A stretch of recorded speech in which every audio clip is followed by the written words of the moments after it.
good day sa ating lahat. Meron tayo ditong R15 na Yamaha. So gamit yung ating Smart FI2. So ito yung kanyang kalagayan. So pag ino natin susian, ayan. And then start natin, hard start siya. Ayan. Minsan one click. And then pag nire-rev natin siya, ayun siya. Yan o. Hagok siya.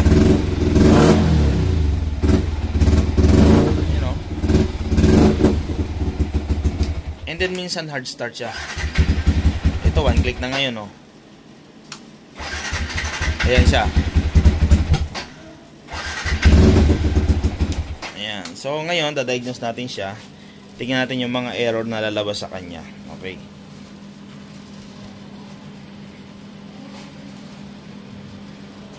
Tsaka yung amoy niya ng tambutso, yung gasolinang hindi nasusunog. So ngayon titingnan natin kung ano yung mga possible niya na sira. Testingin natin yung bawat sensor gamit itong tools natin. So R15 version 3 2021 model.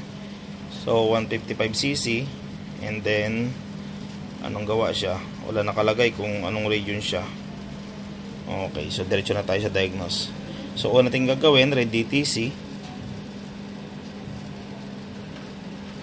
Ayun, so ito yung mga possible na error na binibigay niya. So merong manifold, ayan, nagsa-shutdown, yun yung na-detect ng ECU, ayan, circuit ng TPS, manifold, yung map, ayan, yung link angle, ito yung pag nagbabanking, pag nasobra ng banking or natutumba, lumalabas yung error na yan. And then speed sensor, dami oh, dami niyang sira. And then CK Pay, lumalabas din. So lahat yan guys, iti-testing natin gamit yung ating Smart FI2. So kompleto na tayo ng pan-testing dyan. Okay, so huwag mo natin i-clear yan. Dito naman sa ating live data monitoring, tingnan natin yung kanyang pinapakita mga abnormal na mga andar. So sa kanya naging ano pa lang 45 degree. So dapat 60 to 80 degree tayo bago magbasa ng mga parameter. And then sa throttle position naka 0.5 na siya. Na dapat 00 yan. And then sa throttle voltage 0.680. So dapat ito mga 66 lang o 660 or 620 o 640. And then gumagana naman yung IAT niya, yun, I18 niya. Okay, so wala namang DTC pinapakita dito, bukod lang dito sa ignition tsaka injector. So nakalagay dito sa kanyang guide ito. So dapat ang target natin na idle ay 1.4, and then yung ignition degree ay 2.2. ayan, idle mixture setting ay CO 3.5%. So yan yung mga clearance. Okay, susundan natin yan. Unahin natin yung idle na 1.4 na yan. Itatama natin yan. Okay, and then sa ignition tingnan natin pag in-start. Okay, so tingnan natin kung nakukuha niya ba yung 2.2. So ayan o, ang taas ng ignition advance. Ayan, so namamatay pa siya. And then sa injector time MS dapat yan 2.0 lang or 2.5. Pero sa lumalabas sa kanya ang taas ng ignition.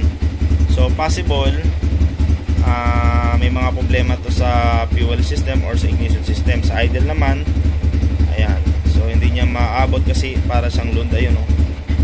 Nag-abnormal yung kuryente. Ayan, throttle position nagluloko din.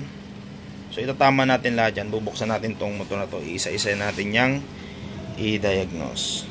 Okay, so ito nakalas ko na yung ignition ko yan. So kalas-kalas na siya. Okay, para matest natin isa-isa yung kanyang mga sensor. And then sa ECU nag-try din ako ng bago, so hindi ko na pinakita. So good naman siya.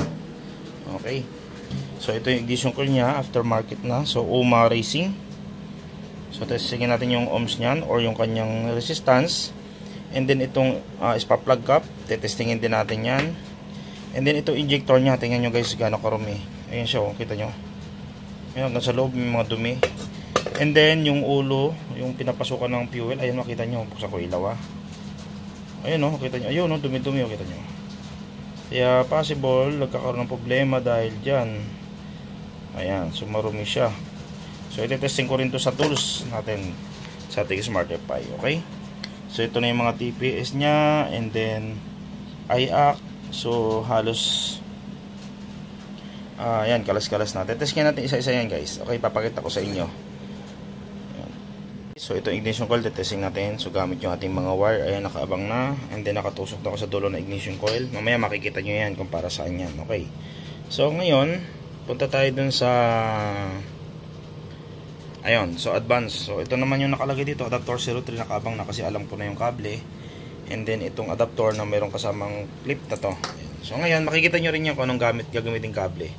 So pasok lang kayo sa advance, and then punta kayo sa check sensor. And then punta tayo sa check the actuator.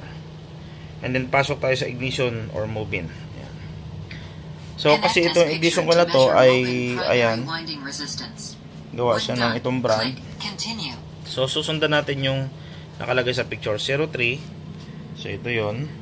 And then yung cable na AC06. So ito yung lagayan nun. Ayan o. So ito na yun siya ngayon. So isusundan natin yung picture na yan. Katulad yan, nakalagay dyan ay blue and black. So ilalagay natin tong blue and black na to. Sasaksak natin dito. Ayan. So, ayan, lulus lang. Okay. Sorry, malikot kasi one hand kasi ako eh. Ayan. So testing ulit natin. Saksak, ayun. So nakasaksak na yung blue and black papunta doon. So yung black nakatapat ito doon sa yung may ignition coil. So ito rin yung black nakatapat doon sa may tapat ng high tension wire. So ngayon i-click natin continue. Ayan. And then bubunutin natin yung black na wire na nakalagay doon. And then i-connect natin sa dito sa high tension wire. So ito yung black. Bubunutin natin yan and then i-connect natin sa dulo ng high tension wire. May nakatusok na rin. Kasama yan guys sa package.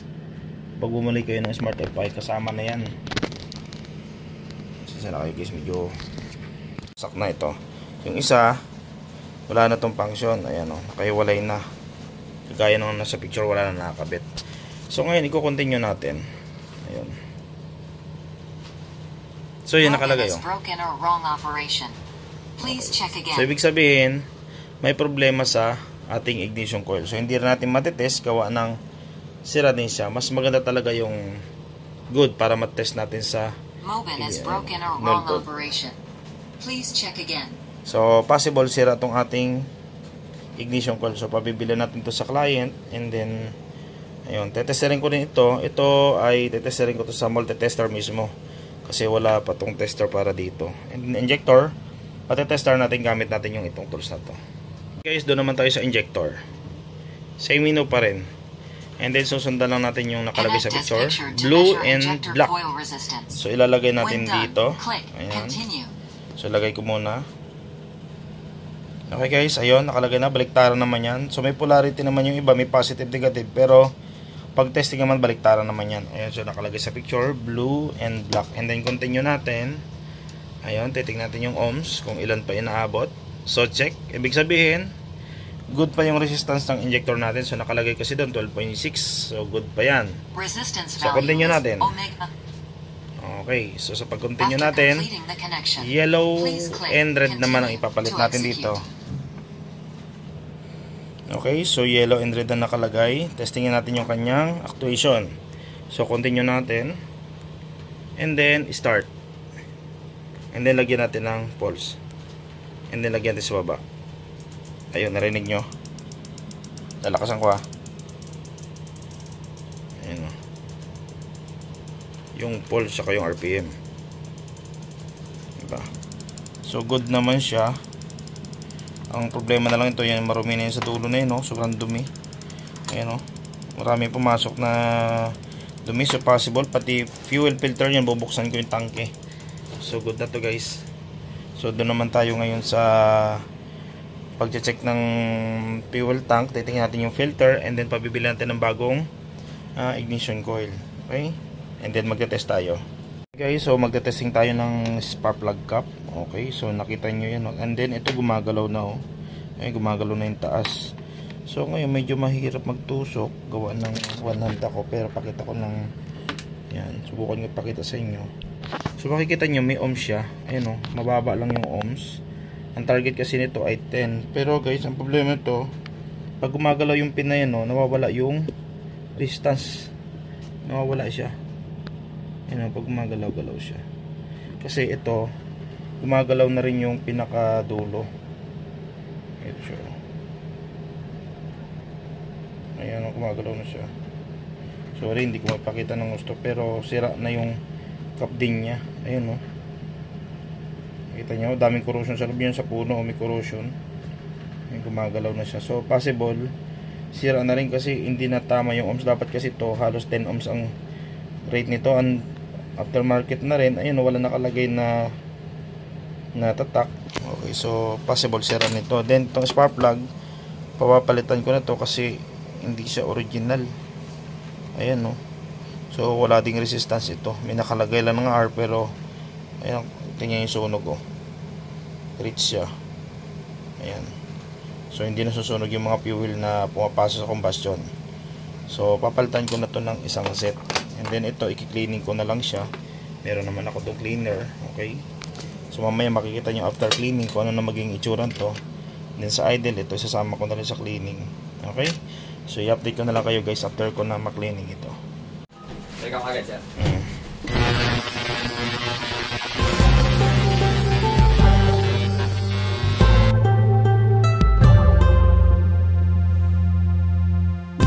Mabuti ang bagay na pinapakita ko, pero kahit gano'n ako'y naabuso. Sisirain ang trabaho at pangalan ko, kunyari sila'y tama at magmukhang totoo.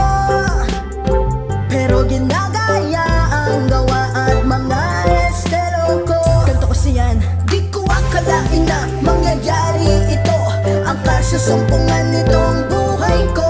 Dati lang naman kukulang mekaniko, ngayon ay ganap na at may talento pa. Nakakatulong din ako sa maraming tao, lalo na sa mga FI motorcycle. Di ko akalain na makakamtan ko to, basta tiwala sa sarili at matutupad mo. Naging mabuti ang hangarin, nagtuturo ng malalim. At patungkol naman ito sa FI motorsiklo, kahit pa sinisiraan namin. Ito na siya ngayon, after natin na malinis doon sa ating ultrasonic. Ayun, off na lang natin to. Okay, so ito na siya, yung dulo ng ating air screw. Malinis na rin yung ating injector. Ayun, oh, malinis na rin. Okay, so hangin-hanginan na lang yan. And then itong ating throttle body. Alright, so kintab, oh. Ayan, so hindi na malinis ng gusto, gawa ng mancha na yan, oh. Pero makita nyo guys, oh, yun yung after na ma-cleaning natin gamit yung ating machine. Ayan siya, malinis na siya. And then yung ating chemical na ginagamit, sulit yan. Okay, so ngayon hintayin na natin yung ignition coil. Nagpabili tayo ng bago. And then assemble lang natin to. Bubuksan ko na rin yung tanke para dun sa filter, kasi gawa ng marumi yung umabot dito sa injector. So possible yung filter niya marumi din. Idalas ko na yung kanyang pump. So ito na nangyari. Ayan, tingin yung tsura ng pump na yan, kalawangin. Kaya nahigop siya ng injector, oh. Ayan, oh, kalawangin na yan. Ayan, oh, nahigop na yung mga dumi. Ayan. Wala ng filter, tunaw na sa loob. Wala ng filter sa loob. Wala na, tunaw na yata. Puro na plastic, oh. Ayun lang. Ayan, naglalabasan, oh. Kaya nahihigop siya ng injector. So lilinisin na rin niya yung pump na yan. Yung tangke naman niya, yung medyo malinis naman, siguro gawa ng dati kasi daw napasukan to ng tubig. So pinalitan lang nila ng fuel. Ayan, so hindi naman napalitan ng ibang mga parts. Okay, so ngayon papalitan natin ito ng filter. So, testing muna tayo ng spark plug. Ayan, so ito yung ayan, aftermarket na ginamit natin. Then ito naman yung UMA na type. So tingnan natin kung alin yan yung mas magandang yung ibabalik natin. Okay, so on natin, lagyan natin sa 2000 RPM. Ayan. Okay, so start, on off muna. Ayan. Okay, so on. Ayan, nakita nyo guys, so tumatalon. Hindi pa yan hindi pa yan naglalagyan ng RPM. So ito medyo grounded siya. And then pag nagyan natin ng RPM, Ayan. So, yan yung kuryente ng aftermarket. Tingnan nyo guys, so wasak oh. Watalon. Ito naman yung UMA. Tingnan nyo yung kulay. Ganda oh. Halos bluish. Taas ko RPM. Ayun, nakita nyo medyo red. Ayun, tumatalon pa yung isa oh. Ito naman yung UMA. Maganda talaga sunog ng UMA.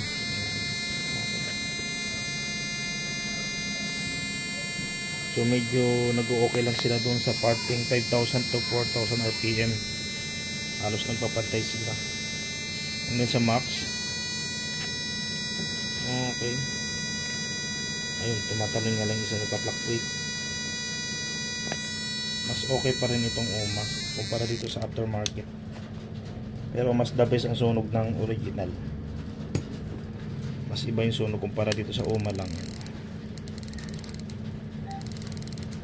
Nakita nyo, sa UMA kasi may gap, you know, may delay, pero sa original walang delay yan. Ayan, nakita nyo, nagka-cut.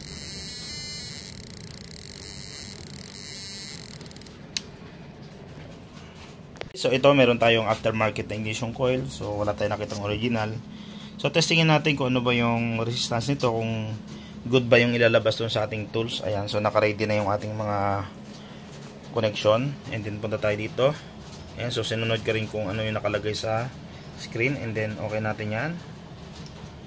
Ayun, switching na ngayon. Papunta dun sa yung black, i-connect natin sa ignition coil. Okay, so i-connect mo na yan. Click continue. Ayan, so connected na. And then tingnan natin yung resistance ng aftermarket, kung good ba siya. Ayun, so nakalagay dyan, may ohms siya. Primary coil. Ang ohms niyan ay ohms, not good.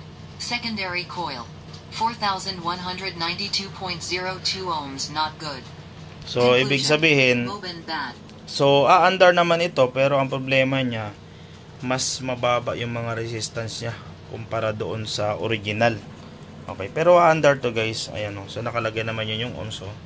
Ayan, take note nyo na lang yung ohms.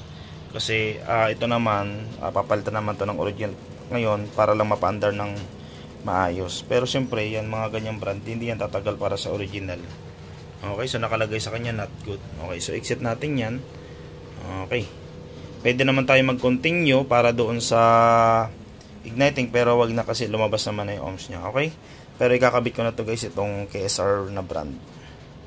Okay, so after namin maklining, okay, so binalik muna namin yung kanyang, yung bad kanina na ignition coil. Kasi ito kahit pa paano maandar. Kaso lang, bad na talaga siya. O baga, yung kuryente niya sobrang hina. Kasi bumili kanina, yung pinatesting namin kayo na ito, diba? Itong brand, ayan. Alam nyo nangyari guys, umusok lang siya. So sabi na kasi na pinagbilan, FI daw ito, mainit pa oh.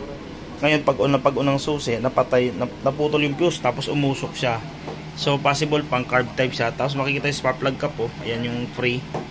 So pumutol yung fuse. Okay. So binalik ko muna tong UMA. Pero ang ganda nito, umaandar siya. Maganda na yung minor. Ayan, pag pinustart ko siya, one click. Ayan, may minor na siya. Ayan. And then pag ni-rev ko,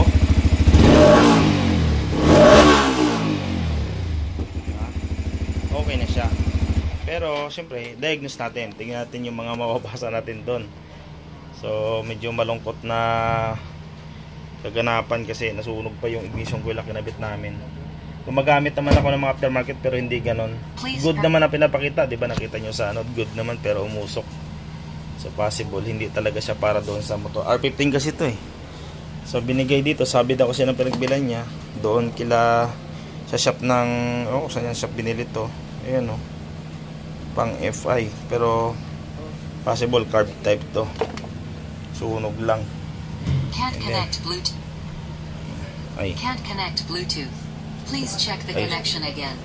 Ano ko muna, baka hindi naka tama. Ay, exit ko muna to. Exit ko muna. Okay, open.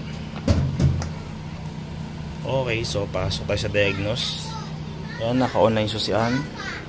And then, hintayin natin yung kanyang resulta. Okay. Please turn off.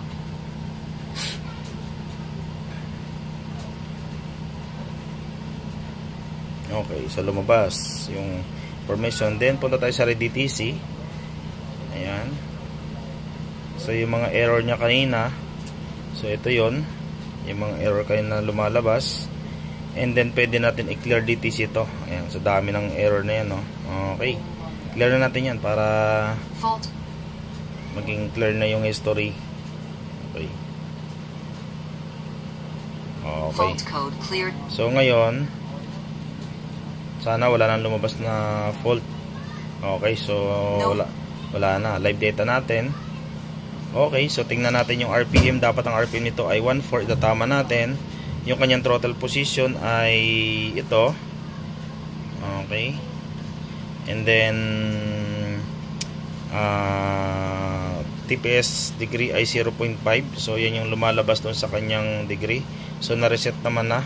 Pero try ko pa rin siyang i-reset. Okay, so wait lang, may tumatawag. Okay, so ito yung kanyang degree. So dapat to ang lalabas. Start natin. Dapat to lang dito. So mataas ang lumalabas gawa ng yung ignition niya ay uma. Pero try natin painitin hanggang mag 60 degree para makita natin yung normal operating niya. Yung injector MS 3.0 dapat 2.0 ito. So tumataas yan kapag mahina yung kuryente. Okay, so halos wala namang DTC pero napakalaki ng fuel trim mo, lakas sa gasolina. So hindi na susunog. Hintayin natin mag 60 degree. Yung minor niya ay 1314, so halos good. Ayan, bumababa na siya. Ayan, nagsi-6 na, oh. Okay, yung MS niya bumababa na rin. Pero ang laki ng sa fuel trim, oh. Diba? Ang laki ng binabawas niya. So ibig sabihin talaga ang laki ng fuel na nakakain, na nadidetect ni auto sensor. Okay. And then yan yung binabawas ngayon ng sa trim. Laki. Ayan, yung ignition ay hindi stable. Okay, so 215, 2.0. So 66 degree na, oh. Ngayon, itataas ko yung minor sa 1.4. Pipihitin ko muna. So, ang kalagayan ng kanyang emission. So, may gasolina. Ang kanyang ignition ay maligot. And then, yung kanyang AFR. Ayan. So, nagsi-16, nagpo-14. Hindi siya accurate din. And then, yung kanyang trim. Ayan siya, oh. And then, love natin.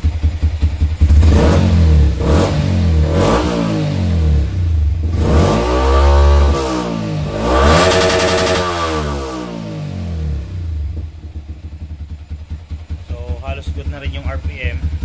Ang naging problema na lang niya yung sa idle niya, amoy gas, sobrang mapait sa mata. Ayun siya. Kasi ang nakalagay na kuryente sa kanya ngayon, yung ignition coil, medyo mahina ang current, hindi nasusunog yung fuel. So kailangan talaga ito ay palitan ng ignition coil. Okay, so dito guys, para makita nyo yung ganong view, punta lang kayo sa emission analysis. Then pagpasok nyo sa analysis, nakikita nyo yung parametro na to. Ayan, click nyo lang yan para ma-view nyo yung ganitong sistema. Ayan, nakita. Ito yung mga pinakamahalaga na mga analysis dyan. Dapat halos nagpapantay yung red na yan, halos nagpapantay sa gitna yan. So pag ganyan kalaki ang trim negative, ibig sabihin yan yung binabawas sa fuel ngayon. Sobrang laki ng kinakain. Ayan, so ang MS ng injector 2.0 naman. So hindi pa siya mape-perfect ngayon, gawa nang hahanapin pa natin yung original na ignition coil. Okay, so yan, layo ang binabawas nyo, laki. Pero pansamantala masabi natin na medyo okay na siya kasi sa read fault code, ayan, so no fault, okay na siya. So doon na lang sa kanyang ignition. Okay, so at least magagamit na ng may-ari samantala. So sana guys, may natutunan kayo ng konting idea, tutorial, kahit hindi pa natin na-perfect. Gawa to, hindi pa natin na-perfect. Kailangan kasi ito original na ignition coil para tumaas yung RPM, and then yung fuel trim nya ay maging mabawasan yung malaking binabawas na yan. So sa KPA naman, sa pressure halos mababa. Bakit? Kasi wala pa siyang air cleaner, hindi ko pa nilalagay air cleaner nya. And then sa oxygen sensor, yan sobrang bumababa. Ibig sabihin lunod talaga yung pag bumababa yung voltage niyan. Okay, so yan lang guys. update. Start. On natin ignition switch, then start. Ayan, one click